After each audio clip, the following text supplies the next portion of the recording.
Bienvenidos de vuelta. Viceministra, usted quería hacer unos comentarios acerca de lo que estamos hablando de responsabilidad social. Justamente cuando hablaba Astrid sobre este tema de la contaminación y además cuando hablaba de los medios de comunicación o la comunicación en realidad, recordaba dos hechos que últimamente pasaron y recordaba lo que decía un experto en relaveras. Él decía, por ejemplo, que es mayor la contaminación que se venga una relavera hacia una cuenca, que haya una mala información o una información equivocada. Esto es muy relevante cuando hablamos de los conflictos sociales. ¿A qué se refería en ese término? O sea, hay contaminación que viene producto de la información. O sea, que la contaminación verdad es más preocupante que la mala información. No entendí muy bien su punto. A ver, vamos a sacar en limpio en todo caso. Muchas veces hay una mala información, ¿no es cierto? O equivocada, que corre mucho y más rápido. Y causa daño. Y la gente lo percibe más rápido, ¿no? Y eso causa daño porque ahí es donde hay una reacción negativa de la población y se producen los conflictos. Esa es de repente, algo que quería poner en tapete. Y lo otro, que hay comunicaciones o hay comunicadores que también, bueno, por falta de información. Todo es por falta de información en realidad. ¿Pero no hay mala voluntad, usted cree? Espero que no, la verdad. Todos somos buenos. Bueno.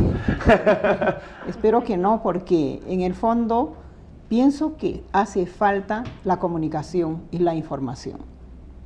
Esa comunicación, pero no equivocada, sino con una información verídica. Tiene que ser una comunicación, como dice, no de chico con grande, sino de iguales de alguna manera, ¿no? O sea, de gente que se entiende al mismo nivel. No puede ser 22.000 hojas por un lado y la gente que no entiende qué dicen las 22.000 hojas. Así es. Porque se ve, por ejemplo, no voy a decir con nombres, de que un medio, una radio, pasaba una audiencia pública y pasaba de distinta forma, como si fuera un partido de fútbol, hablando de las cosas negativas, ¿no?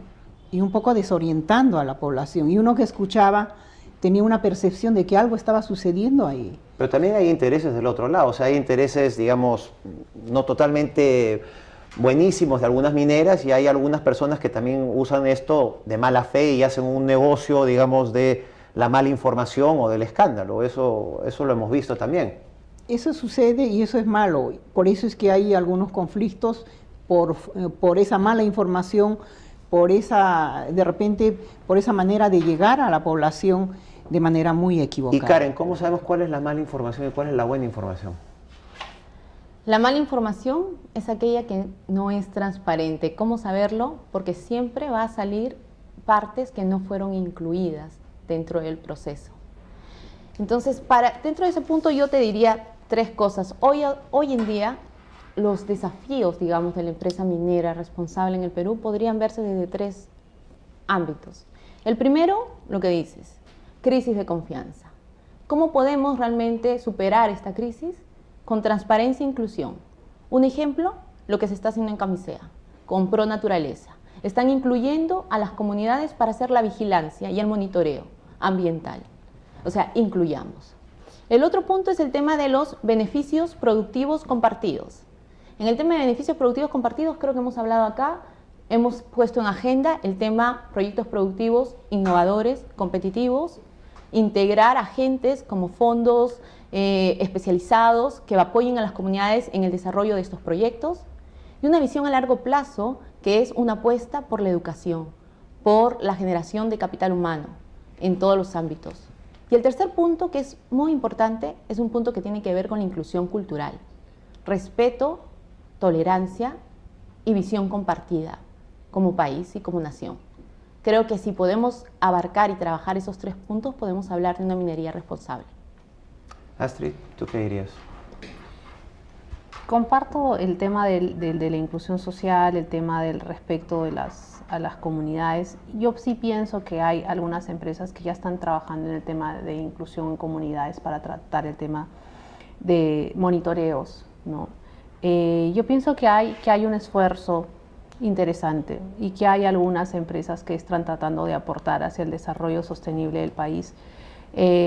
También considero que hay algunas empresas que definitivamente no han logrado este cambio, ¿no? Hablabas tú hace un momento de acá a 20 años, niños que tengan problemas con plomo, y en realidad no estamos a 20 años. En la actualidad tenemos un departamento en el cual la gran cantidad de niños y madres tiene un nivel de plomo en sangre alto, ¿no? O sea, ¿cuál es la trayectoria? ¿Qué tanta mala minería ha habido en el pasado para dejar rasgos, o sea, preocupación? Yo pienso que ha sido considerable, es decir, estamos hablando, ¿cuántos años atrás? ¿Desde cuándo estamos hablando de responsabilidad social? ¿Alguno se atreve a decirme desde cuándo hablamos incluso en Perú, desde cuándo hablamos del tema de medio ambiente? ¿Qué año hemos tenido un Ministerio del Ambiente?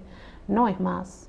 Hace 50 años no había legislación ambiental hablando del Ministerio de Energía y Minas, ¿no? Hace unos 20 años yo me bañaba en el río Rímac. Ya no me baño en el río ¿También lo Rímac. tenés? ¿Eso de Sí, veras? en San Mateo, sí, claro. Ah, ya, arriba. Arriba, pues no abajo, pero te bañas. Ahora te dicen que te cuentan todas las cosas de los relaves y uno ya no le preocupa. Ya no es tan bonito ya. No tenías ningún problema de contaminación, ¿no? Yo creo que o no lo conocía yo en ese momento, nadie me lo había dicho. Pero por lo menos estás acá sin una afección a Todavía la piel. todavía eso estoy quiere decir vivo. que estaba que bien. estás bien. Sí. Yo creo que es interesante el esfuerzo que se está logrando y yo creo que por ahí debe ser, ¿no? El tema de inclusión, el tema de trabajo entre el público y el privado, el tema de sinergias, ¿no? Tratar de ver cómo puede aportar incluso las universidades que están en estas comunidades, ¿no? Me parece interesante, yo pienso que por ahí se podrían lograr cosas interesantes, ¿no? Aldo, ¿y tú qué pensarías? Tú eres un especialista en prácticas corporativas. Sí. ¿Qué harías en prácticas corporativas, digamos, para ayudar a esto? Bueno, un paso antes, ¿cómo enfocaría esto desde un punto de vista más de mercado o de inversiones? Yo lo vería de esta manera.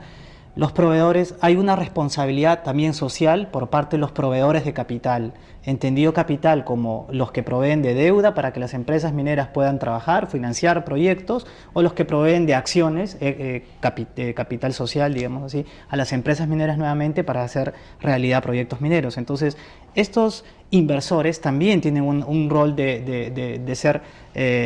incorporar en sus criterios de decisión sobre en dónde invierten o en qué invierten estos conceptos también de el compromiso con la responsabilidad social empresarial del proyecto minero o del proyecto energético, etcétera. De hecho, existe ya estos índices, el Dow Jones Sustainability Index, que habla sobre incluso que lo siguen muchos fondos de pensiones o fondos de inversión, que incorpora empresas que tienen buenas prácticas de gobierno corporativo y de responsabilidad social empresarial como columnas para poder hablar de sostenibilidad. Entonces, si yo soy un inversor socialmente responsable, voy a comprar acciones o bonos o deuda de las empresas que están dentro de ese índice, que se entiende que respetan el medio ambiente, cuidan a la sociedad, integran a la sociedad en la dirección corporativa, un tema de gobierno corporativo, por ejemplo. ¿Tú harías que el Estado o alguien haga una evaluación de quiénes tienen buenas prácticas y malas prácticas de las minerías acá?